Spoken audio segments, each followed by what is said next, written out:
I think that whole, being tired of the same old Uh-oh. Looks like the dog's awake. You be We're a good just boy, gonna see what Sushi. happens. No. Yes, you be a Oh, good what a boy. good boy. My name is Jeff Irving, and this is the Vrahode Tavern podcast. I am the creator of the Vrahode game system. And in this podcast, we're going to do a deep dive into the lore and gameplay of Vrahode. I'm joined by Brandon Rollins, who will be acting as a stand-in for you, asking many of the questions you might be curious about yourself. Brandon, what are the topics for today? So, in the last episode, we were starting to talk about some of the pre-generated heroes that you can play in when playing Vrahode. And just to recap, basically, you are able to make your own custom heroes, and in fact, encouraged to do so. It's just there are these 12 pre-generated heroes to make it much easier to get this game on the table. So we had talked about 6 of them in the last episode. That is the Blade, the Augur, the Spark, the Shadow, the Siren, and the Warden. And so now let's just pick up with the Shield and keep moving on down the list. All righty. Well, the one thing I wanted to say about the Warden we missed last time is the Warden is not a single stat pre-generated hero. It's one that is based primarily on focus, and then it's secondarily on presence. And so some of these, as we move forward in this second 6, are going to be like that. They're not going to be like the Blade, where their single primary stat is body, or the Spark, where their single primary stat is mind. Some of these heroes in the second 6 are a little more nuanced in play. They're not maybe quite as strong in a single stat, but they make up for it with a little bit more breadth to the character's skill pool.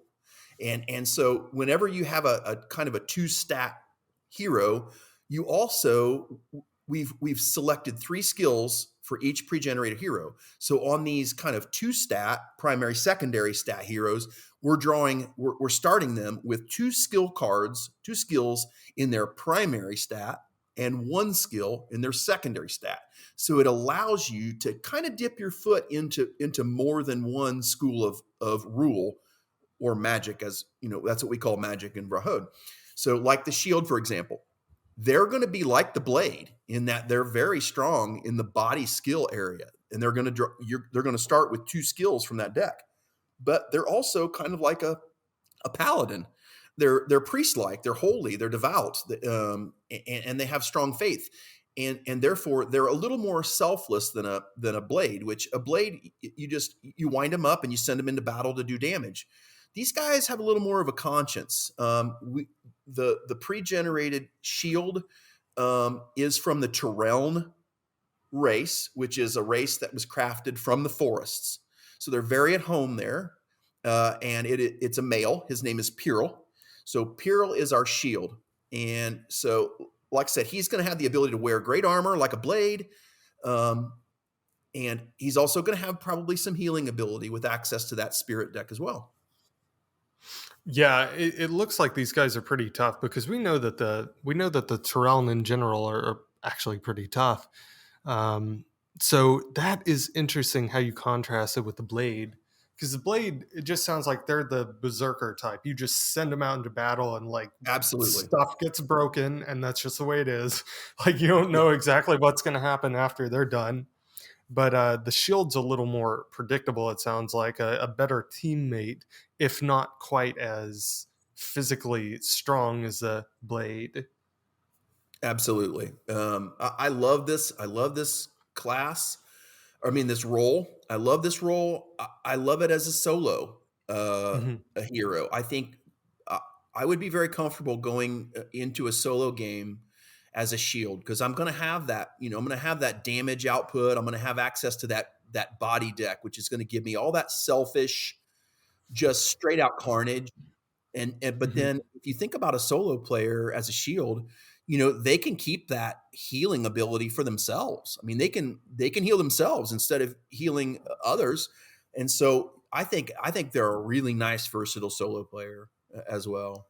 Yeah, so subjectively, would you say that that if you're playing at a low player count, that you'd be better off with a more balanced hero like the shield as opposed to the blade? I like it. I like Okay. that idea. I really do. I kind of like the idea if I'm in, let's say it's you, me, and one other person. I kind of like the idea of Hmm. us all maybe picking those heroes that have a primary and a secondary stat because we can cover each other, but it also just it adds so much versatility to us as a small group. Yeah, and I'm just thinking because of course this is the kind of stuff that comes out in playtesting, and we still need to get a table with a prototype before we like really know what to do with stats. Oh Other yeah. than that, you're just talking about how many angels can fit on the head of a pin. But I just Mhm. have a feeling that what's going to happen is we're going to table this and we're going to do low player counts and high player counts, and we're probably going to end up writing the quick start guide in such a way where we say, hey, if you're doing a low player count, check these out. If you're doing a high player count, check these out instead. I That hope might so. I actually be hope the way to do it. yeah, I hope we get the kind of clarity from playtesting that allows us to actually do that, Mhm. Or You're going to be what might nudging numbers up and down yeah, that's until it true. feels right. And that's fine. My hope from playtesting is that we are nudging numbers, but that we're not actually having to reinvent the wheel. I don't think you will, as long as the five stats are reasonably close in importance in the game. Yeah. I think that it's just going to be a matter of tweaking it when you find out that like subjectively 7 points on this feels a little bit better than 6 points in practicality or something like that. Yeah. Um, Again, that's the kind of stuff that comes out in the wash. Um, now, I don't want to get too much in the weeds on that because there's still like there's just so many characters to go over. There's also so we got the other Minoc is the Arbiter, and so it looks like they've got a kind of a twin focus, primarily on spirit, but also on mind as well. Exactly. We were talking about that kind of versatile small group. The Hmm. arbiter is rock solid because they're your cleric. I mean, they're your healer, your priest. They're also your mage, and so yeah, they're going to fill kind of that raw what you expect magic to be role. You know what I Hmm. mean? They're going to blast from range. They're going to be doing plenty of damage at range, but they're also going to be supporting that warrior class up front. They're going to be healing them. They're going to be buffing them. They're going to be so. No, I love the arbiter. I think the arbiter is. I mean, it's if you're playing D&D, this is a cleric mage, flat out. This is a Hmm. cleric mage. Now, our game plays differently. Our skills play differently. Our rule system plays differently, and I mean rule as in RUHL, which is our equivalent of Hmm. magic. Rule is different in our world than what you are used to in D&D. It's handled completely differently. I love the way we handle it, with kind of a daily allotment. Hmm. And you get it back by successfully resting. You rest to recover. And it's going to be fun. It's going to be fun to play. I think again, like you said, play testing will bear that out. I think so too. And honestly, by the time this episode goes up, because I'm actually building quite a substantial backlog, because I want to edit these while I'm on the road. Um, I mean, like, there's a very good chance that by the time people hear this, we will have already figured out a lot of this too. Yeah, let's hope. I mean, Yeah. let's hope we do. Oh, I feel like we will. I mean, goodness, you've already found some plastics guys in Montana. I mean, like that's the hard part, right? Is getting rapid prototypes on minis and other hard to find, hard to source materials like that. Well, I got Um, to tell you, I've had some really low moments in this development process. Lonely yeah. moments, manic. I've been kind of manic at times, like when my wife was in Hawaii with her mother and I was here alone. Um, Hmm. but right now, I'm really on a high. I mean, I'm feeling really really happy about all the things, all the progress, the fact that we found these plastics guys locally. I want to Hmm. support fellow Montanans and businesses around here. Hmm. And to be able to do this work in Montana and is just, I mean, it's just, I'm so happy right now. And it's like Yeah. everything's coming together. We've You got have some we've got a, objectively good things going for you right now. yeah, I mean, I'm on a high. I think as soon as my wife got home from Hawaii, I was in a better mood. It's like, Yeah. oh, my support system, my wife is amazing. So, Yeah, I think there have been a handful of times where my wife's been away from home for like a week and it messed Awful. me up. Yeah, it's awful. Well, this summer we spent almost all of this summer apart because she would be in Hawaii Mhm, and I would be here, and then I had Gen Con, and then I was in Indiana for a little bit. Then I mhm, was in Hawaii, and she was here. I mean, it was just we were passing each other, coming and going. So it was a rough summer, mhm, and I hope to never be away from her that much again. mhm. Yeah, Now, I do think for the game, as far as people know, because I think it's also good to just sometimes reveal behind the scenes of game development stuff too. Obviously, you want to start building an audience early. That's part of what the show's for. But sure. like, you are getting a pretty solid return on the advertisements that you're doing for leads right now. Like, and I think they're just about to refresh the copy and all that if they haven't already on the advertisements. But point is, you've been averaging under $2 a lead, which is like really good. You don't Yeah. get that unless people care. I mean, that's just a fact. Like, you can't get emails that cheap unless people care. Yeah, the part that shocks me is that most of the people that we've got to join us, most of the people that have joined us have done so almost entirely based on the art direction that I've done. Oh yeah, I mean, people love art like that. I think they're eager for something new. I think they're like Mhm. me. I think that whole being tired of the same old fan. Uh-oh, looks like the dog's awake. You be We're a good just gonna boy, see what Kishi. happens. No. Yes, you be a Oh, good what a boy. good boy! All right, Brandon, I'm back. All right, yeah, I was just thinking. One way you know people are actually passionate about a project. Um, I mean, like obviously getting leads for cheap is part of it, but also if they open and read your emails, that's a good sign. And they're opening and reading your emails like this, we know for sure. So people actually care because everybody gets so too much email. And your Yeah, average email, if you're doing a good job, will get open like 30% of the time, and yours are like 50-55. So we yeah, know that people actually care. And that might drop over time as they yeah. get kind of exposed to the same stuff, but like it's good. It's a good sign. And Well, the it's thing humbling. Yes, yes. And the thing that makes me most excited, frankly, is just that people are sending you like detailed questions and comments on Facebook. Like nobody sits down and types 2 paragraphs of feedback for a game they haven't played unless they actually care. Nobody does Well, that. There's I a think I think hundred million messages online to talk to. yeah. No, and I think part of that is we're really trying, and I think people are sensing that we really want to engage them and allow them to Mhm. push this thing to where it needs to be, and that we're going to try to get it right. Mhm. And I think that's a good feeling because I think a lot of the big game manufacturers, you just you don't have the ability to do that. They don't Yeah. they I mean, they do have people out there engaging, but they're big corporate structures with. I mean, Yeah.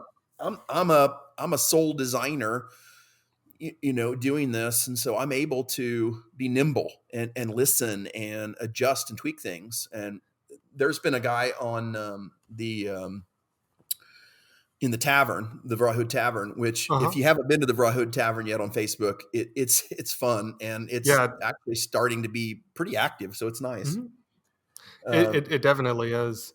I but I think think I think his name's Andrew Austin.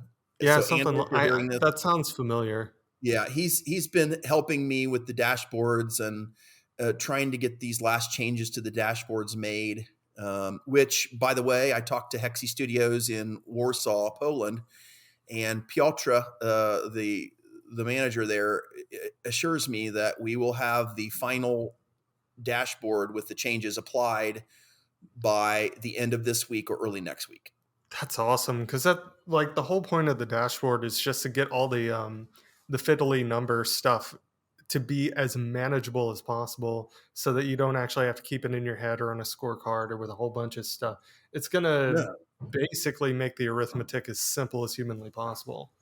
Oh yeah, and we've been through how many? We've been through 10 iterations now on the hero dashboard. Uh-huh. It's critical that we get this right, and I Absolutely. think I finally feel like we have something that while the dashboards are expensive, um, this last iteration we were able to get rid of the rule trays and incorporate the rule management within the hero dashboard, which is brilliant. And it's just, and even though they're plastic, we can't do cardboard. It won't do all the things we need it to do. It's Mm-hmm. got to be plastic to do all of the data points and to manage the assets, manage all the different cards the way we want. But this thing, I would much rather learn how to use a functional dashboard than to read 40 pages in a rule book. I Mm-hmm. want it to do that heavy lifting for me. And I honestly finally feel like it's doing that for us. Honestly, the fact that you've got local plastics guys that you're vetting, and honestly, considering the amount of good leads you've got, you're going to find a plastics manufacturer before this thing airs. Like, it's just, it would be statistically nuts if you didn't. Yeah. Well, I it's mean, like easy. having a plastics guy local is going to make a Yeah. huge difference too. Yeah. I mean, it's easy once you go to manufacturing, because like we want to work with Long Pack. They can tweak your minis, and once they make the molds, that's a whole different thing. It's the 3D printing short run onesie twosie stuff you need for playtesting. Uh-huh. That's hard. Yeah, folks don't know this about board game development, but it's like getting prototypes is crazy expensive. Yeah. You go with a manufacturer like Panda Long Pack, and not necessarily these guys, Right. but any major offset printer, it takes like 650 to get a pretty normal board game created. And Yeah. like there's technical reasons for that that are too complicated to go into right now. But basically, it's like getting a prototype made is hard. The best thing you can usually do is use standard issue components on a print on demand website like GameCrafter or Board Games Maker, get it as close as humanly possible to the final version. And Yeah. if you That's what have we're doing custom on the print side. components, That's what we're doing for print. That's and easy. for your customs for your custom pieces, that's where your plastics manufacturer local comes in. Yep. So yeah, that was all a long tangent, but I'm leaving that in because I think it's good to talk about what happens behind the scenes in development. I think so too. I mean, even if you Yeah. chunk it out and put it somewhere else instead of where we have it in line, what I mean, put it at the end or wherever you want to put it. But yeah, it's nice to have it. Yeah, I'll figure that out in post. I was just thinking, do you want to just relatively briefly cover these last four? And then I'm thinking the next show I want to talk to you about the concept of the Calteeryn. So yeah, tell me a little bit about the Dreamcatcher. This is a favorite of mine. It's a casting class, much like the Spark, but it's also, in a sense, a pet class. So, like the Warden, which is a pet class, it costs them a fairly large amount of magic to be able to take on a pet. And the Dreamcatcher is very similar in that they expend a large amount of their rule to summon what we call a Dream Sentinel. So the Dreamcatcher pre-generated hero we have is Kibeta. She is a Kautuk. So we have a female pre-generated Kautuk Dreamcatcher. And what the Dreamcatcher does is they have a relationship with their dead ancestors, the ones that have come before them. And so we have these Kautuk spirits that Kibeta will commune with as she rests and sleeps. And they also, these spirits in that realm, they have access to other spirits. And one of them is called a Dream Sentinel. And so she can summon this Dream Sentinel during restful sleep. The Dream Sentinel will come into reality with her. So she ends up having this spiritual protector that, much like a pet, will protect her as long as she is not in melee combat. She has to stay away from the fray so that she can focus on this protector. And when she sleeps next, when she next rests, the Dream Sentinel is released, and so she must resummon that. So she has a pet that's consistent every time she wakes up in the morning if she gets restful sleep. So she has that ability to summon this kind of pet, and it's a spiritual kind of. Whereas the Warden, yeah, I think it's the Warden. The Warden changes the pet each time, the dream catcher, you always know what you're going to have next time. So it allows you to do more planning ahead, I think. Yes, and well, and the other thing we had to do with that, knowing that she's summoning this spirit, almost as a, it's almost someone that an ancestor or a spirit that she's kind of built a relationship with. This, it knows that it will serve her in the daytime, and but the other thing is, because she's summoning this dream sentinel every day, we felt like we needed to make him more versatile, so he has melee attacks. He also has ranged attacks. So where the warden, when they summon and when they tame an enemy and it becomes their pet, it changes from day to day. And so there's days when they might have an enemy that has a good ranged attack that serves them. The next day it could be some sort of hulkish melee brute. We felt like since Kibeta is summoning this Dream Sentinel, that we needed to give him a bit more versatility. So he's got the melee attacks and the ranged attacks. Very, very powerful ally to serve her. Good one to have on your side. So you've also got you've got the Van Halens of Vrahode, which are the Jesters next. Yeah, the Jester is kind of another crowd control hero role. It is Katani. She is it's a female Drellrune, and so they're going to be these aquatic, one of the three reptilian races we have on Vrahode.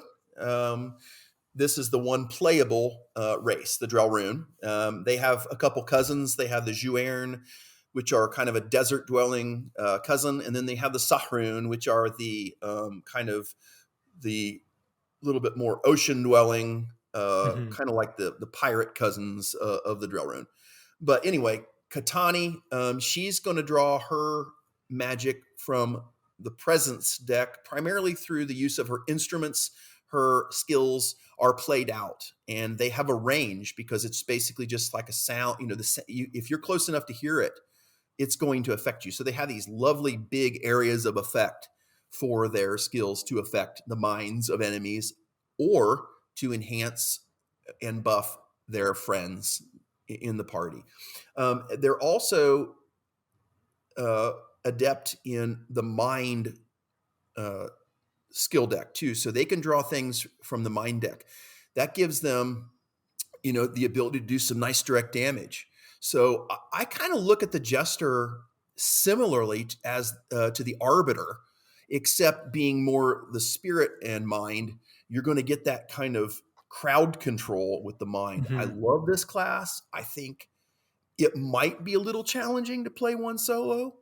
I think you could pull it off. I want to try it because I love the Jester. I love this idea that as long as your play on that instrument persists, so too does what it does. So it's like you have this song that just changes the way battle plays out, and you can just keep playing as long as you don't get hit. The benefit persists. I mean, that's powerful. Yeah, absolutely. Yeah, that could be a really fun one to play, solo or in a group, honestly. Yeah. So I mean, she could put her instrument away and basically just kind of be a caster, just use the mind deck too. So that's nice. Yeah, this is also one of those I feel like you could really customize the skills as time goes on, and you can kind of just do whatever play style you prefer the most. Absolutely. Yeah, these are just jumping off points, take it wherever you want. Yeah, so we also have the Rook. So that's the other Drellrune. Right. Okay, so the Rook, to me, I think of the Rook as our kind of our monk antecedent.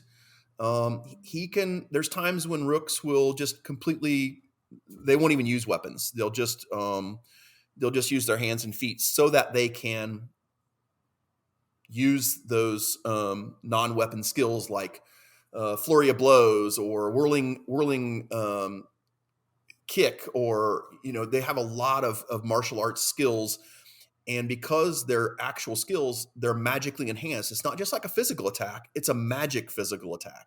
And so where a normal physical attack from a punch or a kick can be mitigated away by gear, when you enhance something with rule, it pushes through that mitigation. The damage gets in, and Yeah.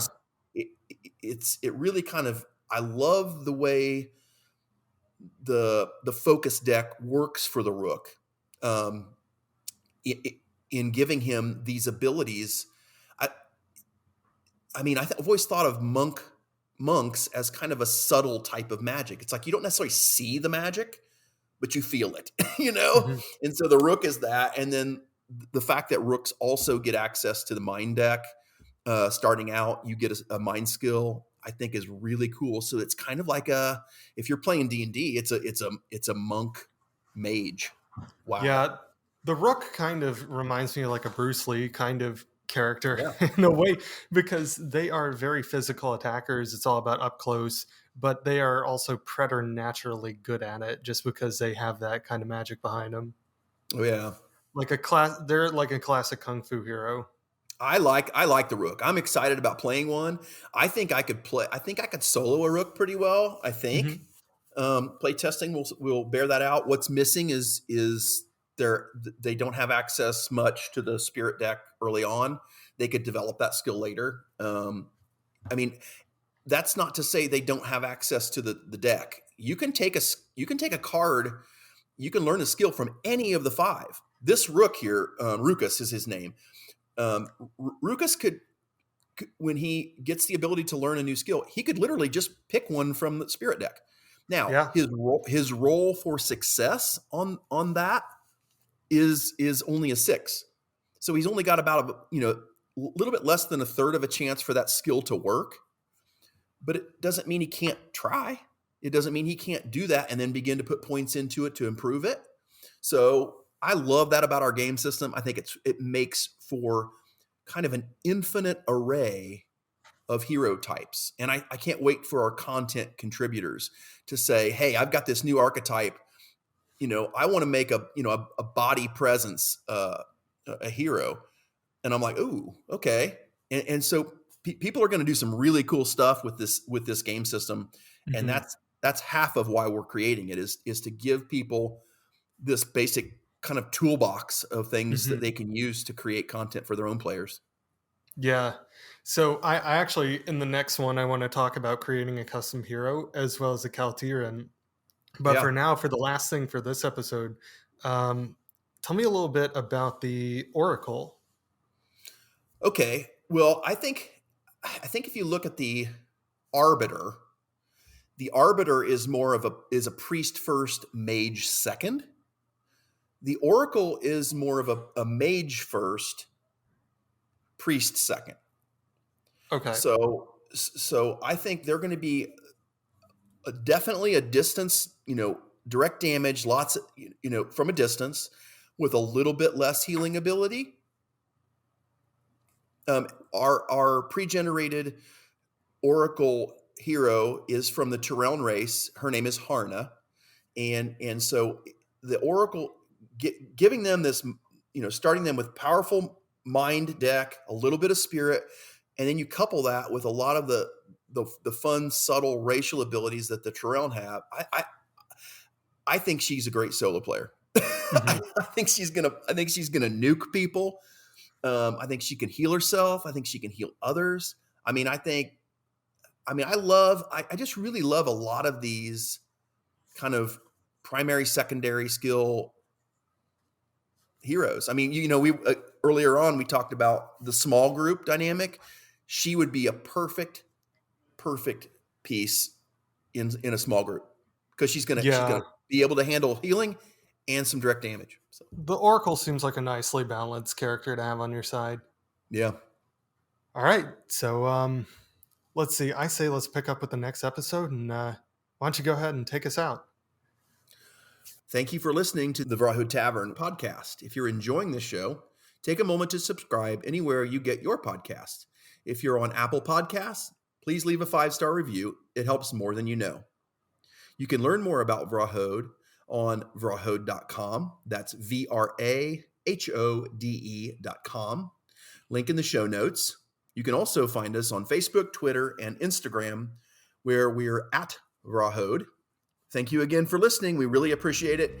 Keep an eye out for our next episode in 2 weeks.